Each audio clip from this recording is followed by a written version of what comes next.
Bruno Collet en direct d'Hollywood pour la folie des Oscars. Donc suivez, restez sur le site, vous allez découvrir encore plein de choses.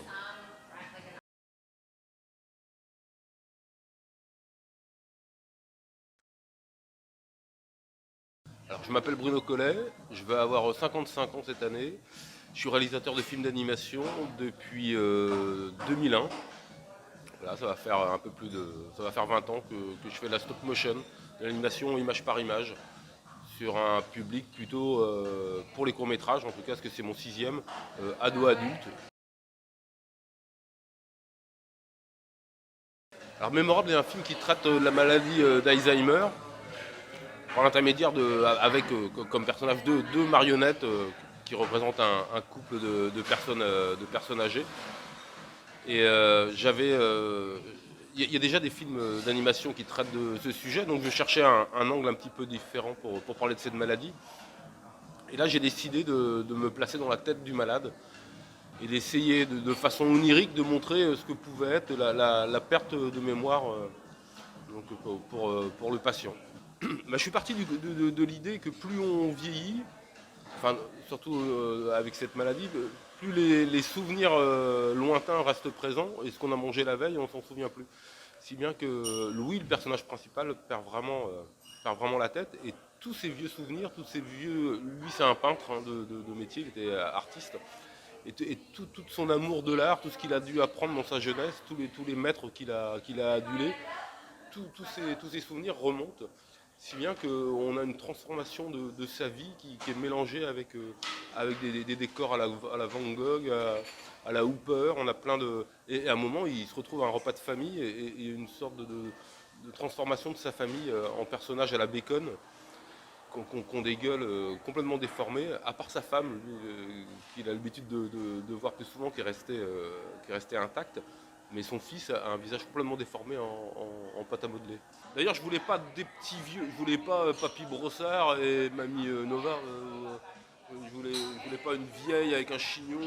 Enfin, des fois, des archétypes qu'on retrouve dans des séries d'animation.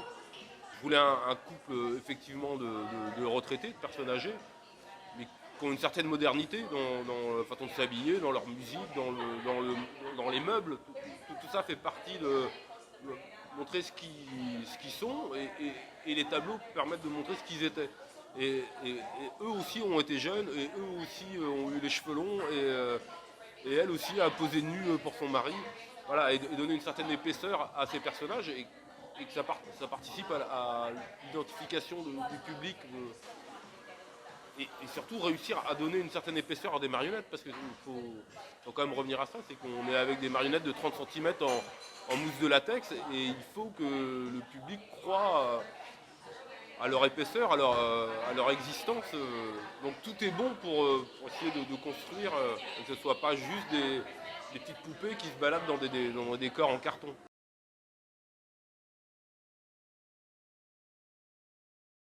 Non, ce que je peux vous dire, c'est que moi je suis diplômé des Beaux-Arts. J'ai pas du tout fait de formation cinéma d'animation. Donc quand je suis parti sur l'idée d'illustrer un malade, euh, en tant qu'ancien élève, c'était très simple. Enfin, c'était beaucoup plus simple pour moi de me mettre dans la peau d'un peintre en fin de compte de me servir de mes références, des artistes que j'aime. Donc ça s'est fait assez simplement. Le seul truc qu'il fallait éviter, c'était de faire un catalogue, un film d'histoire de l'art. On dit ah bah alors là-bas il va nous faire ça, et puis là maintenant il va voilà, essayer de surprendre quand même les gens, parce que ce soit par le montage, par les dialogues, les ellipses. Je voulais vraiment que le spectateur soit un petit peu tout le temps oh, mais on est où, mais oh, vu qu'on parle de cette maladie et de ce problème de mémoire et de rapport au temps, que le spectateur soit un peu bousculé. Donc voilà, des fois même il y a deux œuvres, il y a la maison de Hooper et derrière il y a le ciel de Van Gogh. On peut même mélanger plusieurs artistes en même temps. Mais c'était tout le temps essayer de bousculer un peu le spectateur et qui se disent mais qu'est-ce qui se passe, on est où, voilà, de le mettre dans le même doute que Louis, le personnage principal, face à ses pertes de mémoire. Alors on mélange plusieurs techniques. Effectivement, il y a de la pâte à modeler animée en direct, les visages dans le repas de famille. On a de la stop motion plus classique avec des personnages en mousse de latex avec une armature. On a du dessin animé et on a aussi de l'image de synthèse qu'on retrouve surtout sur la fin quand il retrouve sa femme en tache de peinture. C'était très compliqué à réaliser en stop motion. Donc on a toutes ces techniques qui sont mélangées. Mais au niveau de la durée de la fabrication d'un film, donc c'est un film de 12 minutes, donc multi-technique. On a en gros 3 mois de construction décor et marionnettes, 3 mois de tournage, avec 2 animateurs et 4 plateaux pour essayer d'aller préparer les plateaux pour essayer d'aller un petit peu plus vite. Et on a 3 mois de post-production qui comprend tous les effets spéciaux pardon. C'est-à-dire qu'il faut effacer les rigs, les tiges qui tiennent les marionnettes, les fils, des incrustations, enfin tous les effets, plus la musique, plus les voix à caler, bruitage. Donc en tout, on est sur autour de 9 mois pour réaliser un film de 12 minutes avec au générique, on doit avoir à peu près 35 personnes. Alors c'est pas 35 personnes à temps complet sur 9 mois, chacun a son poste et ils vont se renouveler. Et voilà, faut compter 9 mois et la pré-production, c'est la recherche de financement, il faut bien compter un an et demi à 2 ans pour boucler le budget pour se lancer dans une aventure pareille. Alors c'est moins difficile pour moi parce que comme je disais c'est le 6e et que tous mes films ont bien marché donc il y a une confiance. Par exemple France 2 me suit depuis le début. Depuis 2001 où le premier film c'était le Dos au mur avait été en sélection à Cannes. Puis depuis ça s'est jamais trop arrêté mais de toute façon je suis les mêmes règles que pour les autres réalisateurs, même les débutants, c'est-à-dire monter des dossiers qui comprennent l'aide d'intention. Pourquoi je veux faire le film, comment je veux faire le film, le scénario, un storyboard. Et ce dossier, on va le présenter à différentes commissions. Et sur dossier, ils vont donner de l'argent ou pas. Ça, c'est le travail de la production, cette recherche de financement. Et à partir d'un certain seuil, le producteur me dit ok, tu peux te lancer dans l'aventure. Alors là, j'appelle mes copains avec qui je bosse depuis 20 ans et on fabrique de nouveaux jouets et on s'enferme dans les studios pendant presque une année.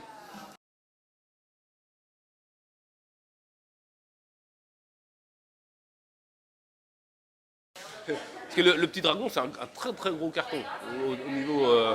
C'est-à-dire que pour l'instant, j'ai pas dépassé encore le nombre de prix qu'a reçu le Petit Dragon. Mais le Petit Dragon, on les a eu en un an et demi. Là, on n'est qu'à 6 mois d'exploitation sur Mémorable. Ouais, il doit avoir j'ai peut-être une facilité à synthétiser tout ça pour le mettre dans un film. Je dois bien avoir une qualité quelque part. C'est peut-être ça là. Et, et- et ce qu'ont en commun ces deux films, c'est que ça parle énormément à l'international, que ce soit le Petit Dragon ou Mémorable. Ça, c'était aussi une surprise, c'est que le film là, on doit être à 45 prix en 6 mois, mais il est primé autant au Brésil qu'en Corée du Sud, qu'en Russie. Donc, je veux dire, malheureusement, ce sujet a l'air de toucher est assez universel. Pour moi, le plus grand prix, c'est la plus grande récompense, c'est ça, c'est-à-dire la réaction des gens par rapport à ce film. Comme je vous disais tout à l'heure, c'est mon sixième court métrage et il n'y a jamais eu ce rapport avec le public. Jamais j'ai eu des gens à venir me parler à la fin de la séance, comme si j'étais de la famille, de leur mère, de leur grand-père, qui ont décédé ou pas suite à cette maladie. Enfin, c'est assez étonnant ce que provoque ce film et le nombre de personnes qui s'essuient les joues pendant le générique. Enfin, avec cette très jolie réflexion que disait une dame il n'y a pas longtemps dans une salle, elle disait j'ai pas trouvé le film triste mais on a pleuré. Et c'était exactement ce que je cherchais à faire, c'est-à-dire effectivement jouer avec les sentiments, mais pas plomber un film avec un truc hyper lourd. Donc il y a de l'ironie, de l'humour, de la couleur, de la musique, mais en fait ça reflète la vraie vie qui est faite de haut et de bas, de blanc, de noir, de rire et de larmes. Bon, j'étais très surpris parce qu'on n'a fait aucun travail en amont ici. Il n'y a pas eu de lobbying. Parce que la plupart des réalisateurs ou des producteurs sont déjà là depuis un petit moment et travaillent, font campagne pour leur film. Hein. Normalement, ça doit se passer comme ça. Nous, on n'a rien fait. Et d'un seul coup, on a été sélectionné. Donc, ça veut dire que le film se suffit à lui-même pour être dans la compétition. Mais c'était une grande surprise et quelque part, on a déjà gagné. Le fait d'être sélectionné et d'être ici, c'est déjà une victoire. Mais moi j'espère rien. Je viens ici les mains, enfin, en touriste. Je disais, moi, c'est quelque part, j'ai déjà gagné d'être ici sélectionné. Voilà, s'il y a une bonne nouvelle, je vais la prendre la statuette. Hein, je ne vais pas la refuser, mais je ne fais pas des films pour. J'ai jamais imaginé dans mon plan de carrière l'éventualité d'être sélectionné aux Oscars. Ça ne faisait pas partie. Moi, je fais des films parce que j'aime le cinéma. J'aime surtout raconter des histoires. Euh, voilà, ça me tombe dessus un peu. Là, c'est un peu comme un gars qui ferait du footing et à qui on donne une médaille d'or. Il dit ah bah c'est super, ouais, il fait du footing pour lui, pour le plaisir, courir dans les parcs. On lui donne une médaille. C'est un peu. Bon, le parallèle est un peu osé, mais c'est un peu la même chose. C'est-à-dire, moi, je fais des films pour rencontrer le public, pour discuter avec eux, pour créer un lien. Là, on me propose de venir au plus près de la statuette. Très bien, mais même si on ne l'a pas, ce sera quand même un très bon souvenir. Moi, je me fais balader pour l'instant.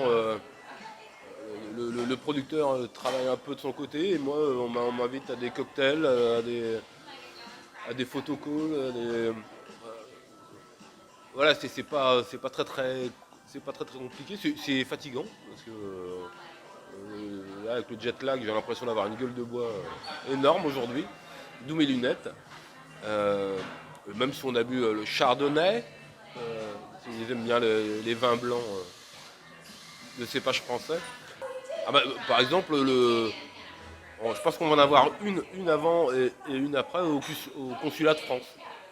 Là, le consul invite toute l'équipe, enfin toutes les équipes françaises qui sont aux Oscars. On est invité à deux dîners, dîner et déjeuner là-bas. Donc, voilà, c'est des choses très agréables à faire. Ouais.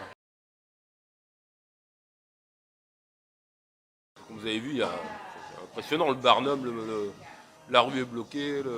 C'est, non, Cannes, c'est quelque chose, mais là, c'est pas mal non plus.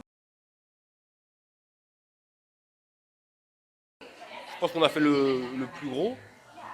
Après, on va voir après s'il y avait une bonne nouvelle, et pourquoi pas dimanche. Je pense que ça va repartir de plus belle. Là, ça va être furieux, mais bon, dès le lendemain, je reprends l'avion, donc je vais aller me protéger un peu en Bretagne, chez moi.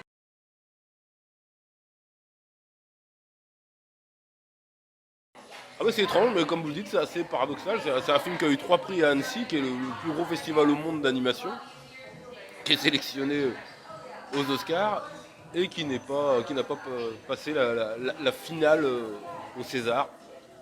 Je, voilà, moi je constate, c'est tout. Alors, je sais pas comment ça fonctionne, mais non, j'ai pas encore d'avis tranché. Le film marche. Il marche partout et il marche aussi en France. On parlait des prix, du nombre de prix, et ça continue. Il y a des sélections un peu partout. Bah, c'est dommage pour eux. Voilà. Mon producteur, ouais, est beaucoup plus remonté que moi. Et, non, moi, je suis un artisan qui travaille dans mon atelier avec mon équipe à faire des films.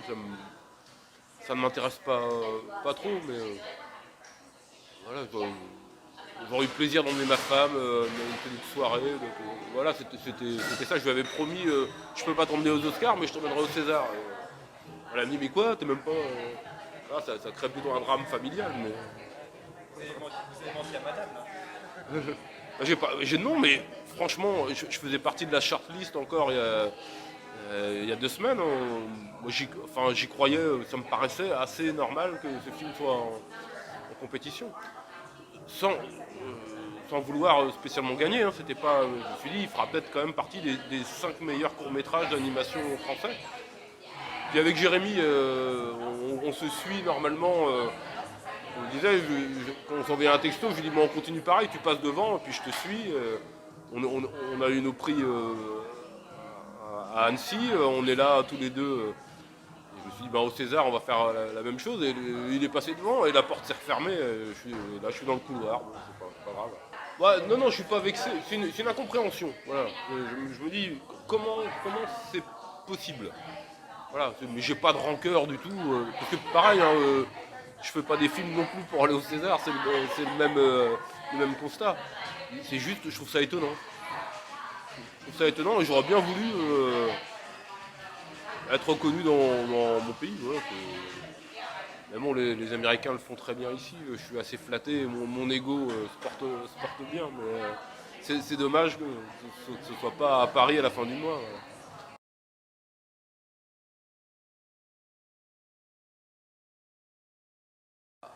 À être traité un peu comme les enfants pauvres. Alors que surtout le court métrage en animation, vous avez vu les temps, les budgets sont assez conséquents pour des films courts. Enfin, on ne peut pas le faire en rigolant, on est obligé de rentrer dans une économie qui est déjà qui est sérieuse. Et bon, j'étais habitué à ça, et en arrivant ici, on est traité de façon égale à un long métrage, la façon dont on est reçu, dans la façon dont les salles sont remplies. On se rend compte qu'aux États-Unis, il n'y a pas de petits films ou de grands films, que le public est hyper présent. Et là, il y a une petite compile qui tourne déjà depuis quelques semaines en salle aux États-Unis qui regroupe des courts-métrages qui sont présentés aux Oscars et les salles sont pleines. En France, on a essayé de faire la même chose. Au bout d'une semaine, il a fallu arrêter parce que personne ne vient voir des courts-métrages en salle. Donc il y a un rapport, il faudra en parler aux Américains, pourquoi, comment. En tout cas, c'est très agréable de se retrouver devant des salles pleines avec un public ado, adulte. Hein. C'est pas.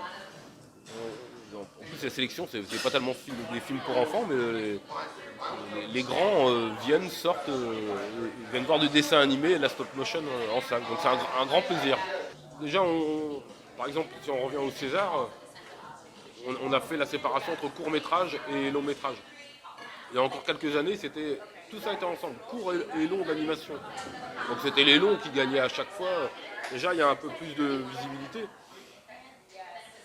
Non, moi je suis pas dérangé moi, par ces trucs-là. Ce qu'il faut, c'est que les films soient vus et que le public se plaint tout le temps de ne pas les voir, mais quand on leur propose des projections, ils viennent pas non plus. Donc, voilà, moi, j'attends le moment où vous, hein, le jeune public français, se déplace en salle pour aller voir les films. Le film de Jérémy, on va être autour de 200 000 entrées. C'est pas énorme. C'est pas énorme par rapport au nombre de prix qu'il a eu. La pub quand même la communication qui a été faite autour de ce film, je me suis dit, là on a un sujet quand même ado-adulte, ils vont aller dans les salles. Non, c'est pas encore peut-être mûrir, je sais pas, il y a peut-être des habitudes à prendre.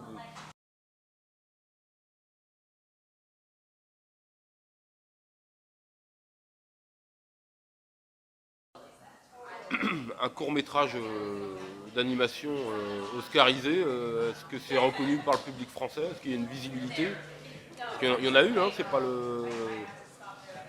la première fois qu'il y a enfin, il y a déjà eu des cours d'animation et on en entend très très peu parler et les gens de la rue ignorent complètement ce fait que l'animation française est quand même très reconnue dans le monde entier. Et ça, je parle de la stop motion, mais surtout du dessin animé, la 3D, on a vraiment un très bon. On est le troisième producteur au monde après les Américains et les Japonais. Voilà, mais ça, j'ai l'impression que c'est pas tellement connu et reconnu. Il y a vraiment un niveau de formation et avec un truc moi, que je trouve assez agréable par rapport aux Japonais voire même aux Américains, c'est la diversité de la création française.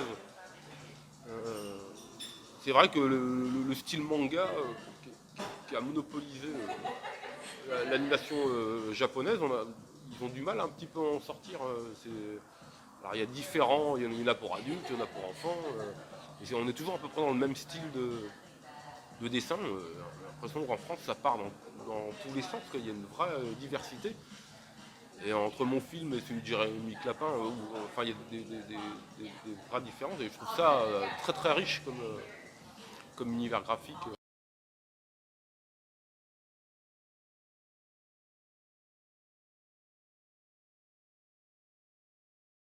Ça va pas attirer plus de monde, mais c'est vrai que ça donne la possibilité, une visibilité au cours.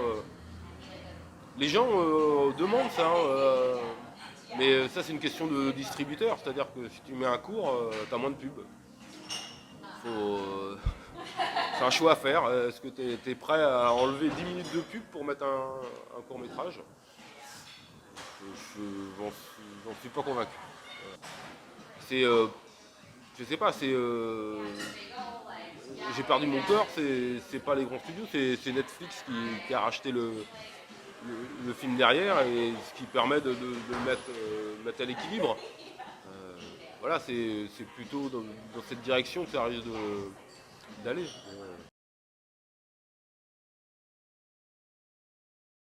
On va voir, je ne sais pas du tout quel impact ça peut. Je suis tellement surpris par cette sélection, je ne sais pas du tout quel impact ça peut avoir les Oscars sur mon boulot.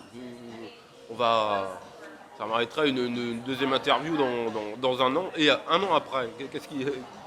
Qu'est-ce que ça vous a apporté en tant que réalisateur français? Je n'en sais rien. Est-ce que ça va m'aider?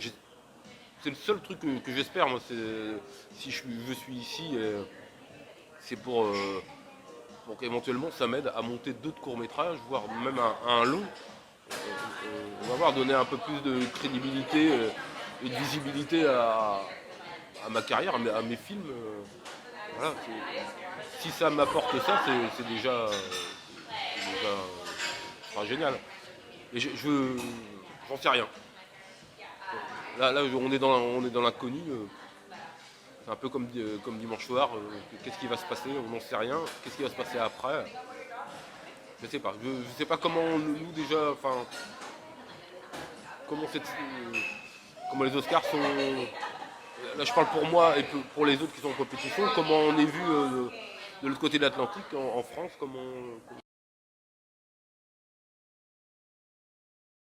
Ah ouais, tout financement, moi, m'intéresse. Après, le problème, plus on te donne d'argent, plus on te demande, on te fixe des règles.